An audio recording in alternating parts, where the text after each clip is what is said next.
Bonjour tout le monde. Alors aujourd'hui on va reparler stratification, mais en époxy et sur un tissu carbone. Alors le projet c'est de transformer la barre actuelle qui est en bois et qui n'est pas la barre du bateau d'origine, qui vient d'un autre bateau et qui a des manques, en particulier les trous ne sont pas percés au bon endroit et donc on a du vide sur la partie supérieure, donc le bois peut pas prendre appui. Et on a également des manques à droite et à gauche. Ensuite, elle est trop longue, donc on se propose de la raccourcir et de décaler également le stick, l'implantation du stick qui est trop en avant. Alors aussitôt dit, aussitôt fait, allez, c'est poncé, c'est raccourci, et j'ai même trouvé une chute de bois qui va bien, donc d'un bois qui n'est pas du contreplaqué ordinaire, mais comme je l'ai depuis longtemps, ben je ne sais plus ce que c'est, mais c'est un bois très résistant. Les spécialistes qui regardent pourront certainement nous le dire. Alors avant de s'occuper de la partie gainage carbone, on va déjà supprimer un maximum d'espace en mettant à la bonne dimension et en collant la petite plaque de bois qui va venir ici au-dessus. Donc là, c'est suffisamment épais pour empêcher de mettre les 4 fixations vis d'un coup, mais on va la coller et ensuite la mettre à dimension par du ponçage. Il faudra aussi donc reboucher les trous de l'ancienne position du stick puisqu'il va décaler un peu vers l'arrière du bateau. Alors on va coller et on va reboucher avec de l'époxy, mais qu'on va charger donc avec de la silice pour en faire une colle donc plus épaisse. Alors le but normalement c'est d'arriver donc à une densité telle qu'on n'ait même plus de coulure, que ça soit presque un mastic. Simplement donc il faut rajouter jusqu'à à peu près 8% en poids de la masse qu'on est en train de préparer. Bon là je le fais plutôt en mode cuisine, c'est-à-dire j'en ajoute, je remue, est-ce que c'est assez dense? Non. Alors on en remet, etc. Bon, j'ai pas de balance, donc je fais tous les mélanges en volume. Et donc quand on mélange en volume et qu'on est sur des petites quantités, on a quand même une grosse approximation. Alors on dépose la colle sur les 2 surfaces. Et puis après on met un peu de serre-joint. Et après on ramasse les coulures. Et puis après faut que ça sèche. Oui, avant que ça sèche, le reliquat, là, on va s'en servir pour boucher les trous, donc, comme on a dit, de l'ancienne position du stick. Donc, ma préparation n'était pas assez dense, puisque, en cours de séchage, je suis obligé de venir un peu racler les quelques retombées. Alors, le lendemain, voyons voir ça. Donc, c'est sec. Évidemment, faut faire la mise en forme à la ponceuse. Et si on regarde, donc si on enlève le scotch qui était là pour tenir dans les trous au niveau donc de l'avant de la barre, eh bien c'est sec également. Ici évidemment il n'y a plus de correspondance entre les trous de la ferrure et les trous du bois de la barre. Donc il va falloir affiner tout ça. Alors voilà, aussitôt dit, aussitôt fait. Donc c'est poncé. On voit que sur les côtés, on a un peu de manque, côté droit et côté gauche de la barre. En ce qui concerne la mise en correspondance, c'est pas trop mal. Mais il faut savoir donc qu'il faudra laisser la place pour la gaine. Donc on va regarder justement ce que ça donne avec la gaine. On continue à poncer et ajuster jusqu'à pouvoir remettre les 4 vis qui tenaient donc la ferrure et la barre. Donc là on pourrait se dire j'arrête là, je garde une barre en bois et puis maintenant elle va être calée et c'est reparti. Mais le but c'est de finir donc l'ajustement parfait par la mise en place de la gaine et donc il nous faut laisser justement la place adéquate pour pouvoir passer la gaine.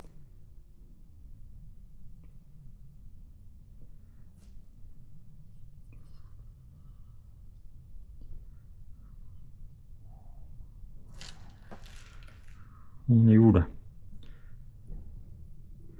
Où sont les trous?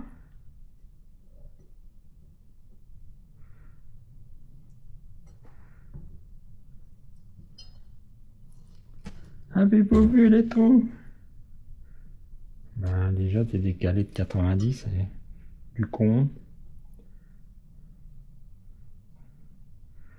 Oui ben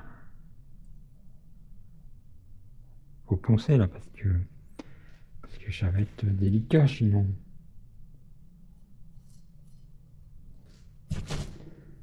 Ouais, on va perdre un peu là, hein.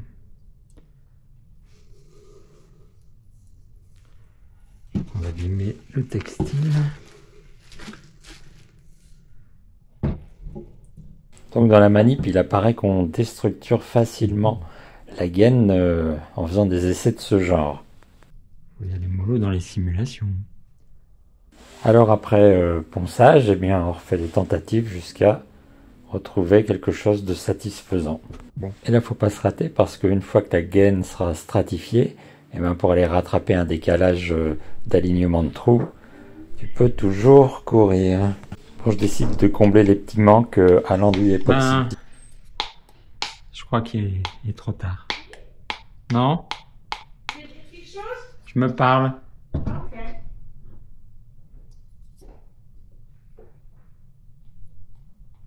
Ouais, trop longtemps. Il semblerait que mes produits soient un peu vieux. Voilà. C'est fini. Deuxième tentative.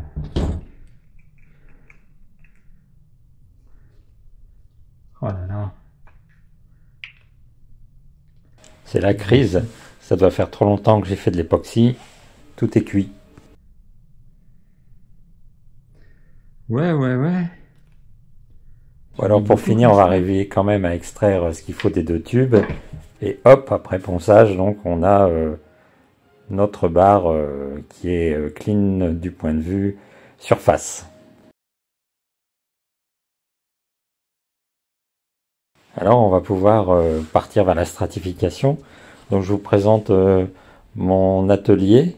Alors cet atelier, quand je l'ai présenté à Martine, moi elle n'était pas très forcément heureuse de mon génie créatif. Bon, la gaine a été élargie pour pouvoir être enfilée sans toucher le bois, puisque le bois lui va être préalablement recouvert d'époxy. Donc on a aussi le tissu textile d'arrachage qui est prêt pour venir à la fin entourer la barre. Et donc là je fais mon mélange donc de toujours le même époxy spécial bois. Et donc on y va, on en met. Bon là j'ai pas mis de masque, bon, c'est certainement un tort, mais enfin bon, cet époxy là, fenêtre ouverte, il crache pas fort, mais n'oubliez pas, mettez un masque. Par contre, vous verrez plus loin quand ça sera le vernis bicomposant qui sera mis à la fin. Là, il n'y a pas d'ambiguïté, c'est masque obligatoire, tellement il est puissant. Alors voilà le grand jeu qui commence. Faut arriver à monter la gaine à la bonne hauteur, sans qu'elle touche, sinon ben, tu peux pas monter suffisamment. Et puis donc après, il faut en quelque sorte refermer en haut et prussiquer avec les mains pour la faire descendre le plus loin possible. Et là, aux mauvaises surprises, ben, j'arrive pas à récupérer toute la longueur nécessaire. Donc je suis avec un manque en haut et je suis avec un manque en bas. Donc c'est plutôt mal engagé. Mais bon, allons-y, on va jusqu'au bout quand même. Bon, autre deuxième mauvaise découverte, c'est que le carbone, ben, ça rebique beaucoup plus que un textile type fibre de verre. Et donc, c'est la bagarre pour que tout en haut, les fibres acceptent de se courber. Bon, le lendemain, session, j'enlève le tissu d'arrachage et je vais voir donc l'étendue des dégâts. Alors en haut, ben, c'est la cata puisqu'il me manquait de la hauteur, donc j'ai pas assez de fibres pour faire quelque chose de clean. Et en bas, ma deuxième tentative. Donc là, c'est dégagé. Pour ne pas avoir de surépaisseur, le but, on va revenir mettre une gaine. On va s'abstenir de mettre le tissu d'arrachage parce que j'aime pas du tout le rendu. Et puis sur 4 faces en même temps, c'était pas terrible. Ça m'a fait des manques. Et puis je préfère en gros le look qui est là. Donc on recommence, on emballe le tout. On met plus de longueur de chaque côté. Comme ça, si on a du mal à rebouger la gaine, ben, ça ira quand même. Voilà quoi, il n'y a plus qu'à. Bon, pas très joyeux le gars là. Donc on va remettre une gaine au-dessus. Donc ça fera 2 épaisseurs, sauf là où il y avait la ferrure, puisque j'ai fait sauter ce qui était déjà là, et qui était pas beau en plus. Et ici donc j'ai pris plus de longueur, et on va essayer de mieux s'en sortir et de tout rattraper sur la deuxième couche. Alors première constatation, c'est que cette fois-ci on est gaine sur gaine, et en fait ça glisse beaucoup mieux que lorsqu'on était gaine sur bois, donc c'est assez facile de la redécaler et entre guillemets de la prussiquer vers le bas. Donc là à la limite je me retrouve avec trop de longueur. Bon, je suis pas mal non plus en haut parce que j'ai de quoi faire un rabattu avec suffisamment de longueur de textile et espérer pouvoir maintenir tout ça en place, y compris enlever les surplus. Donc j'ai choisi aussi de ne pas remettre de tissu d'arrachage parce que je préfère en fait le rendu directement de l'époxy sur la fibre, sur la gaine.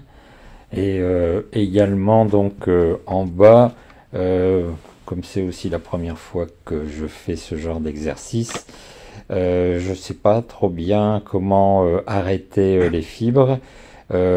Pour finir, donc là, je vais les couper et on verra un peu plus tard comment je reviens à quelque chose de clean. Mais a posteriori, je pense que j'essaierai, si jamais un jour je dois refaire ça, avec un colson, donc pour venir serrer la fibre à ras en bas, et puis laisser le colson jusqu'à ce que ça sèche, et puis l'enlever à la fin et venir faire une section plus propre de la fibre au niveau de l'avant de la barre. Oui, j'ai fait aussi traverser donc le support là qui est une tige filetée pour passer donc à travers la fibre des deux côtés en essayant de faire quelque chose de propre, et ça me permettra donc de retrouver facilement donc les premiers trous, ceux qui sont vers l'arrière, et ensuite par correspondance lorsque je mettrai la ferrure, je pourrai retrouver les deuxièmes trous. Ce que je fais également, c'est au niveau donc du support pour le pilote auto, le bras de pilote auto, je fais un appui prolongé sur le trou déjà existant pour que je puisse reconnaître sa position lorsque ça sera sec et que je ne vienne pas refaire un trou à côté du trou déjà existant.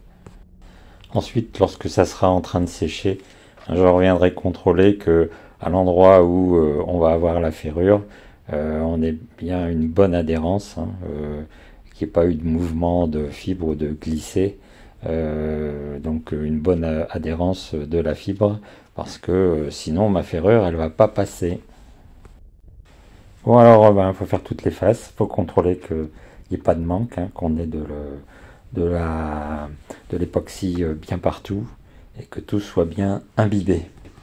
Alors le lendemain on va essayer de faire oublier qu'on est en Bretagne pour que l'époxy se croie dans le sud.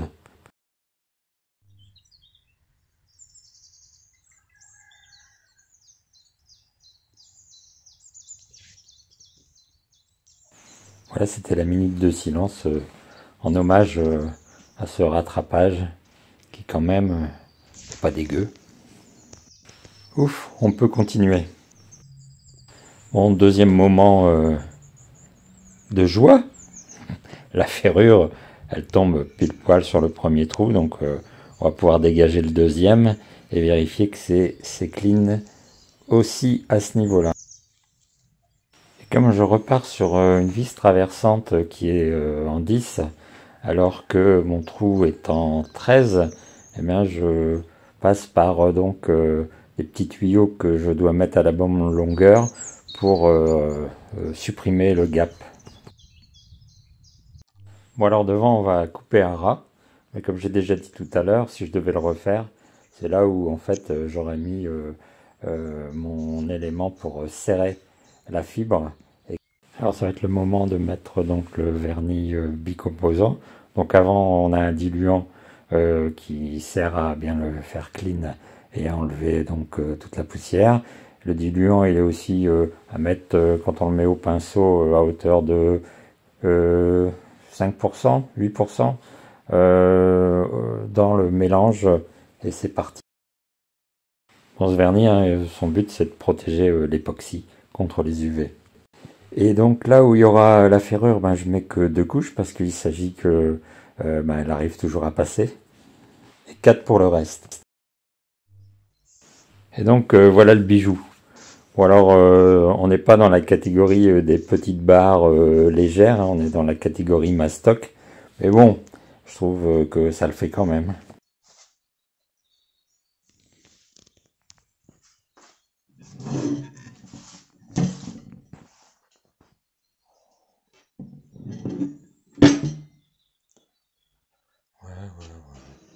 Quand on regarde à l'arrière, on voit que le vernis a une grosse capacité quand même de couverture, de couvrir. Hein. Et à l'avant également, là où j'ai coupé à ras, on voit que ça emballe bien le lien entre le bois et la fibre. Qu'est-ce que j'ai pas dit sur le vernis? Oui, alors dans l'hiver breton, ça mettait 40 minutes à peu près à sécher. Et la période d'ouverture n'est que de 30 minutes. Donc ça veut dire qu'il faut enchaîner les couches les unes derrière les autres. Voilà, après, c'est la finition. Il faut refaire les trous pour remettre le support de stick. Et hop, direction le bateau, parce que le bateau n'avait plus de barre. Et ça, c'est bien gênant. Donc voilà, l'objet en question remis en place. Et les quelques tests de mouvement, c'est pas prêt de bouger. Hein. Et tant mieux, parce que c'est exactement ce que l'on demandait. Bon, il me semble que je ne referai pas de gainage carbone dans les années à venir, hein, puisque là, on est calé quand même pour pas mal de temps. Donc voilà, ça sera tout pour aujourd'hui, et j'espère que mes mésaventures vous aideront à directement faire mieux la chose. À la prochaine!